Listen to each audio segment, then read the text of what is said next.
He is driven here on camel. Please put your hands together for Pinchas Levinson, everybody.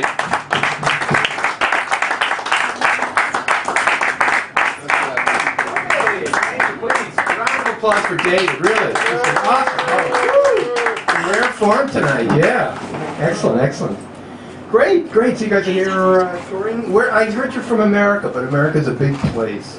So, what states are you from? Massachusetts? Okay. Virginia?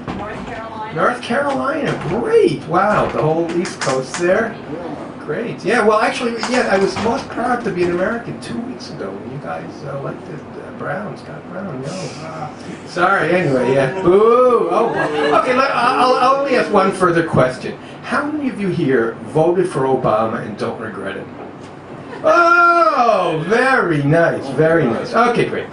Anyway, yeah, I'll be a gracious host. I won't give you grief on that. I'm sure you get enough grief back home. But yeah, well, welcome to Israel. You guys have already been up north? Yeah. You've been up north. Okay, great. So the story goes that the pilgrim is there at the Sea of Galilee, and there's a guy with his boat, and they say how much for a ride, and in the boat out to the lakes, he says $50. And they look at him, $50. Whatever, you've been there, done that, right? So, so he says $50, and they say, well, what's the big deal in that? And the boatman looks and says, well, this is holy water. Jesus walked on it.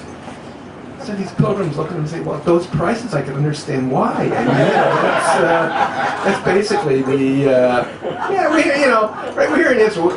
Jews are great at humor, if you know, and of course we have our humors about Goyim, or non-Jews, right? The one is the old Jew, and mostly they're about Catholics, so I guess you can laugh at me. The old Jew meets this priest on a train, and he says to him, tell me, why do you wear your collar backwards? And the priest says, well, I'm a father. So the Jew says to him, well, I'm a father too. I wear my collar. And he says, don't you understand? I'm a father of many people. He says, look, I got 4 kids, 16 grandchildren. I'm a father of many people too. And the priest says, no, you don't understand. I'm a father of hundreds of people. So the Jew looks at him and says, I don't think it's your shirt you should be wearing backwards. I think it's your pants. You should wear your pants backwards, yeah. The other one was the Jew, the priest and the rabbi get together, and the priest says to him, well, why don't you watch our do confession? Okay, so they go into the confession booth, and the first woman comes in, and she says, Father, I've sinned. He says, what'd you do? She says, I was unfaithful to my husband. And the priest says, how many times? And she says, 3 times. He says, okay, $5 in the collection box, 5 Hail Marys, you're absolved of your sins. Okay, great. Second parishioner comes in, and she sits in the booth, and she says, Father, I've sinned. And the priest says, what did you do? And she says, well, I was unfaithful to my husband. He says, how many times? She says, 3 times. He says, okay, $5 in the collection box, 5 Hail Marys, you're absolved of your sins. Okay, she goes out, the priest turns to the rabbi and says, listen, why don't you try this piece of cake? Nothing to it. Okay, the rabbi sits down. The parishioner comes in, she says, Father, I've sinned. He says, what'd you do? She says, I was unfaithful to my husband. He says, how many times? She says, 2 times. The rabbi thinks, he says, look, we're having a special today, 3 for $5. Go out and do it again. Anyway, that's the extent of my Christian jokes. Anyway, right, we've had a pretty usually I do topical kind of humor here. We've had a pretty eventful week here, I think you heard, it's bubbling over. It's according to foreign press reports, AFPR, right? Because here we have this sort of very porous wall of censorship. But anyway, according to foreign press reports, the Mossad knocked this guy off in Dubai. Okay, all sorts of problems, right? But among the things, how did they know that there were Israelis, right, who did this, right? Because the first thing was that all the towels disappeared from the guy's room. That's a particularly Israeli phenomenon, okay? And then immediately after the guy was set off, they ordered 72 virgins to show up in his room. So they knew that something was off there, But of course, these poor people whose faces were splashed on the front page of newspapers, they came home and all their wives said, look, I know you were duty-free in Dubai and you didn't bring me anything. You're in big trouble, And of course, they were all wearing these same glasses, these same cheap glasses, and now all those people are so embarrassed they can't even look at their friends anymore with those glasses. And of course, Bibi Netanyahu says to the chief of the Mossad, well, what gives here? So he says, look, they're having an end of season sale at Opticana, the big restaurant. That's why they all look the same, you know.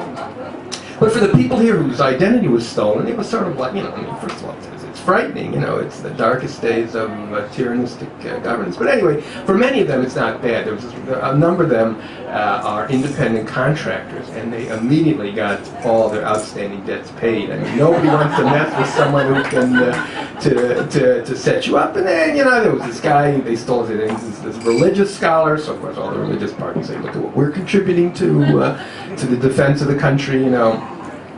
And of course, we were right before Purim here. Purim, I don't know how much you know about it, but it's a holiday where everyone gets dressed up in costumes. And of course, this is the costume of the hour. All these, you know, glasses and beards, right? You know, and around this time, as everyone gets ready for Passover, the next big holiday, when they go traveling, the security agencies issue a warning on where you shouldn't be going. Usually it's the standard story: the IKEA store, a lot. And now, of course, if you're bearded and glasses, don't go to Dubai. You know, that's not the place to go.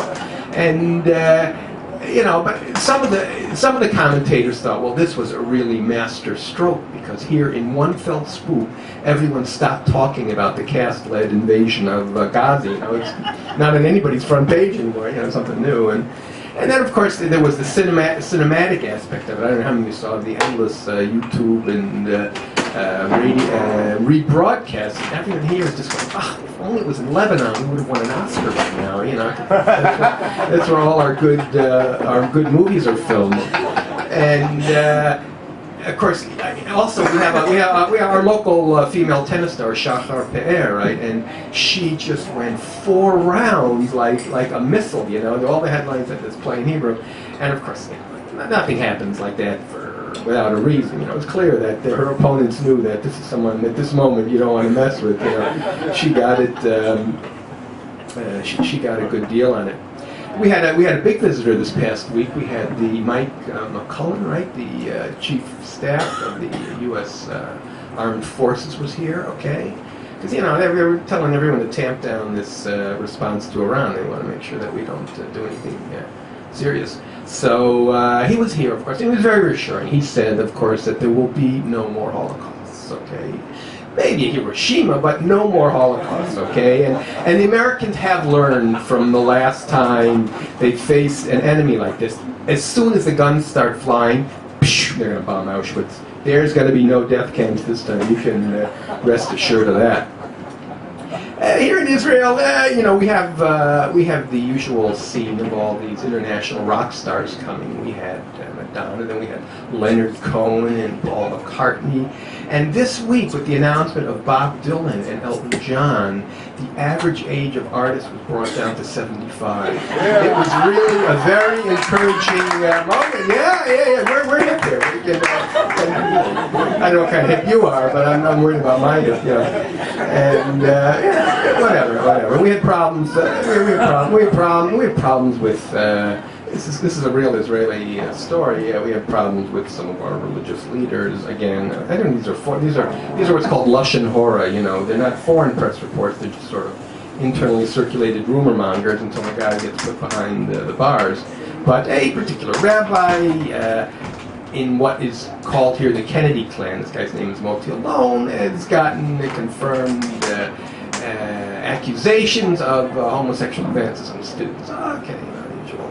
In this day and age, that's the story.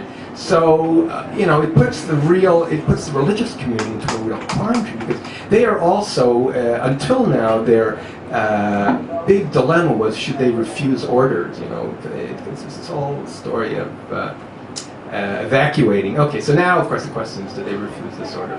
Anyway, a couple more jokes on that, but I'll spare you.